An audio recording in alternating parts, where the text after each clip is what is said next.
And then we teach them how to avoid the wealth destroyers. And there's 4 things that we tell people. If you want to be rich, you got to avoid these 4 things. Welcome to the 5 Questions Podcast, where we unlock real estate and business insights one question at a time.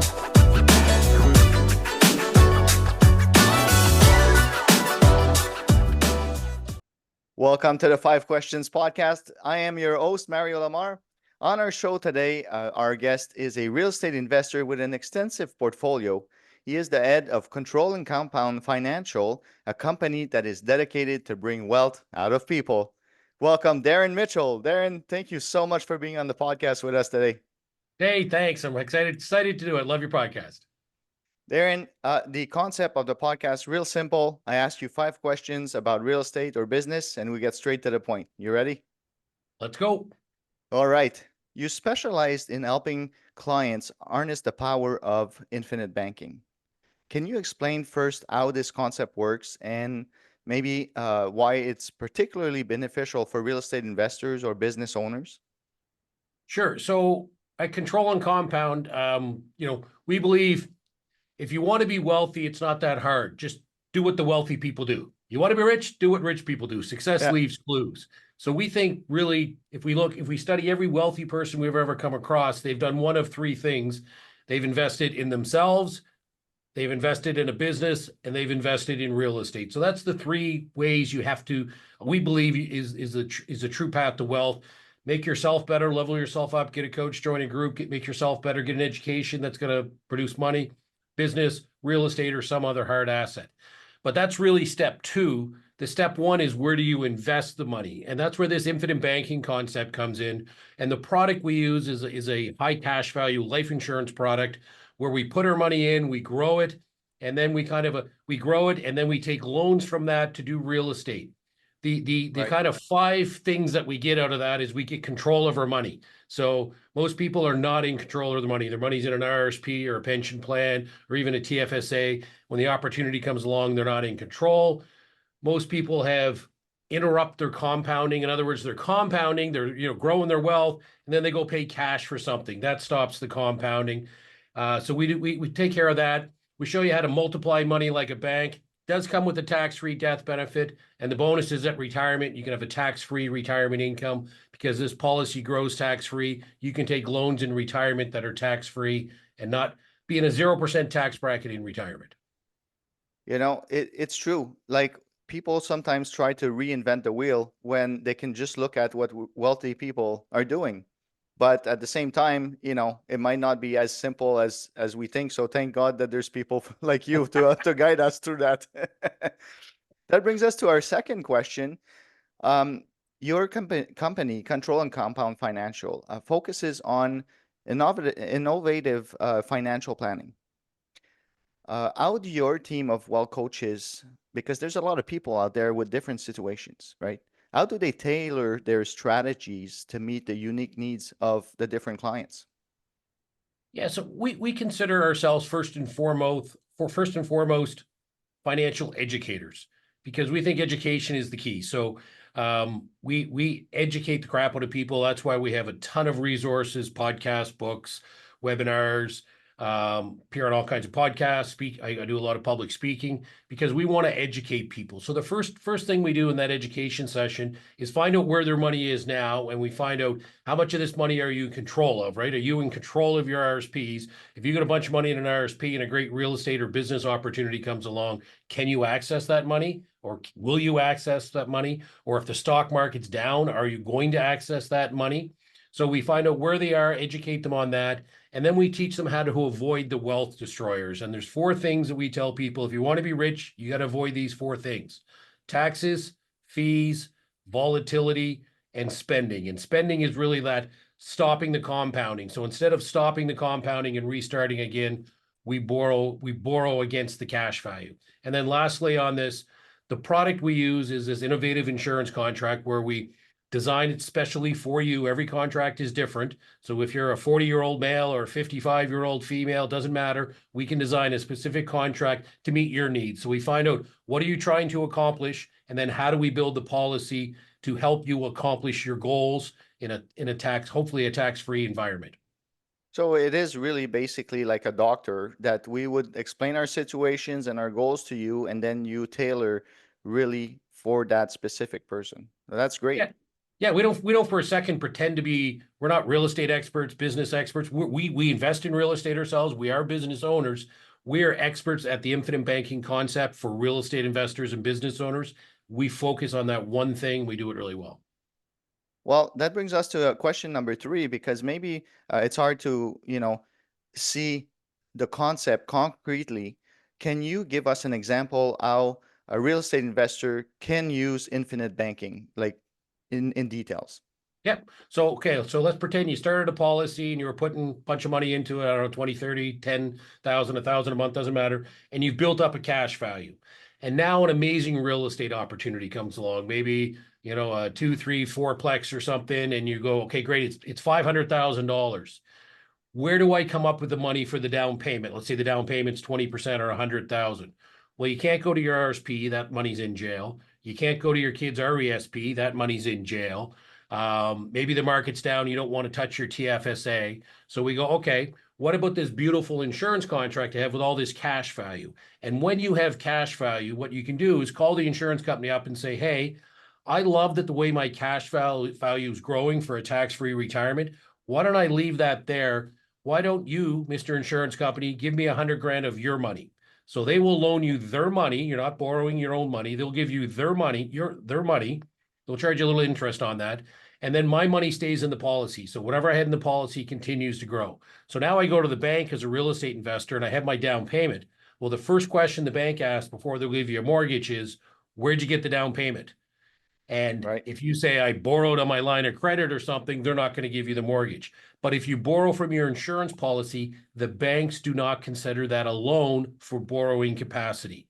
So they will give you that mortgage for the, say, 400,000 in my example. I've borrowed for the down payment, and now I can pay that loan back to the insurance company when I want, how I want, and if you want. Now you should pay it back, but you have that flexibility because I promise you, whenever you do a real estate deal, it will not turn out exactly as you planned. Something will either go better or go worse, but it will not be as you planned. So they have that flexibility, and the loan repayment is key for our real estate investors. Wow. So that actually brings us to our question number four. So seeing how, you help clients uh, across Canada, right?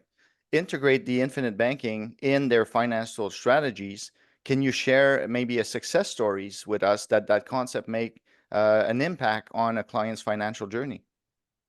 Yeah, so we've got tons of these. A lot of people have bought real estate with their policies. We've had people start businesses with their policies. But what I'll tell you, we had a client who was a business owner, and they had RSPs, and they were about 40, and they were convinced the RSPs were just in prison and they weren't going to be able to do anything with it for another, 30 years.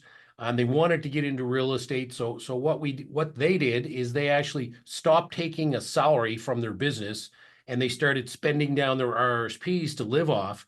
And that allowed them to keep a lot more money in their business. And in Canada, their province, they were paying about 12% tax on that. So they were getting 88 cents left after tax. Then they put those corporate dollars into the insurance policy. Fast forward 2 or 3 years, they had a big sum of money there that they were able to leverage and start buying multiple pieces of real estate. So it allowed them to literally multiply their money, save in a more tax efficient way. And we have the death benefit. And the death benefit, people usually come and they want to talk about the cash value. But I'll tell you, as a guy in the insurance business, like that's the end of the day, the death benefit is really important. Last year, over a 3-week period, we paid 3 death claims. 2 of the clients had purchased an insurance contract within the last 2 years. That means Wow. they were perfectly healthy when they bought it. They were Yeah, all under 55. And when you talk about impactful on a client, or the clients were passed away, but a family, when a breadwinner in the family dies and it's nothing but bad news, yeah. and we show up at the house with $1 million or $2 million tax-free check, that to me, like, it's sad, but it's also the most rewarding thing we do in our business because that changes families' financial future. Absolutely. It makes a difference, even though it's a sad story. But and another point I want to mention that you talked about is how quickly people can access that money to better their life with, investments such as real estate. So, it doesn't take necessarily 10 years or 15 years like we've seen with other policies. You can actually use it fairly quickly. Yeah, so when we tell people, we go, instead of taking a dollar and putting it in the stock market, have that dollar doing one potential job go up in value.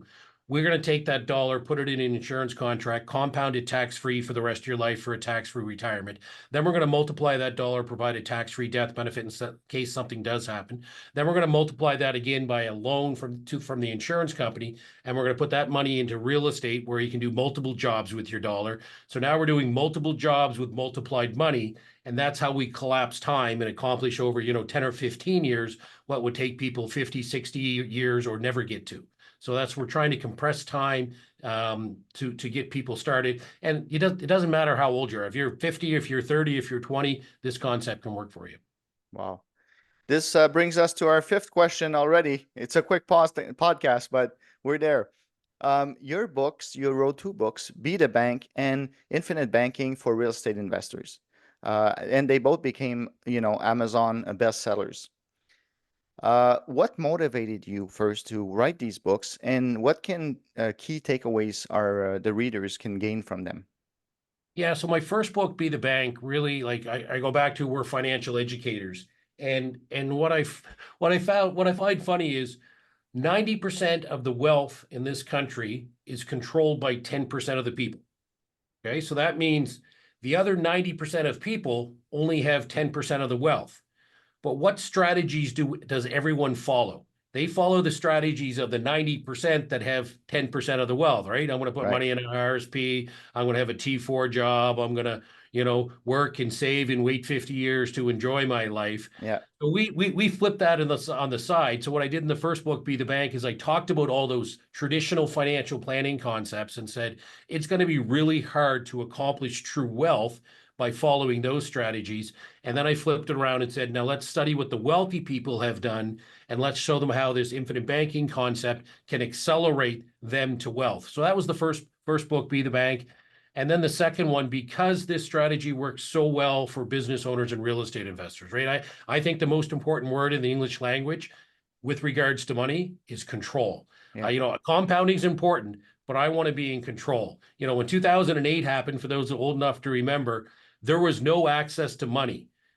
But people with an insurance policy had access to money that guaranteed didn't go down in value, could access money. Having access to money, as Christina in my office always says, the deal of a lifetime happens when one person has money and one person needs money. Yeah. And I want to be the person that has money or has control of money or access to money so I can take advantage of the opportunity. So because we started working with so many real estate investors from coast to coast, the second book was Infinite Banking for Real Estate Investors. And that's where I reviewed the infinite banking concept again, but then I literally went through 8 different real estate strategies, whether it be land development, private lending, multifamily, single family, and I showed specific examples on how the infinite banking concept and these insurance policies can make all those deals you're doing just that much better. So what we're going to do is 1 + 1 is going to equal 5, because we're going to show you how to do it with less of your own money, allow you to continue to compound, allow you to get in the 0% tax bracket, tax-free retirement. And if something happens along the way, your family's protected. If not, when you die, there's going to be, hopefully in 50 years, there'll be a big death benefit that's going to allow those properties and businesses to stay in the family, take care of those taxes, and start talking about intergenerational wealth. That's amazing insights, and I love the fact that you break it down for people to, not just see it eye level, but actually, can take it and put it into practice after reading your book. So thank you for the time that you spent with us on the podcast today. It was amazing insights. I hope that every listener takes a piece of your advice with them on their journey, and we'll talk to you soon. All right. Thanks for your time today. Bye-bye. Thanks for tuning in to the 5 Questions podcast. If you enjoyed today's episode, don't forget to subscribe, like, and hit the notification bell on our YouTube channel so you never miss an episode. Stay tuned for more insights and tips to transform your real estate and business game. See you next time.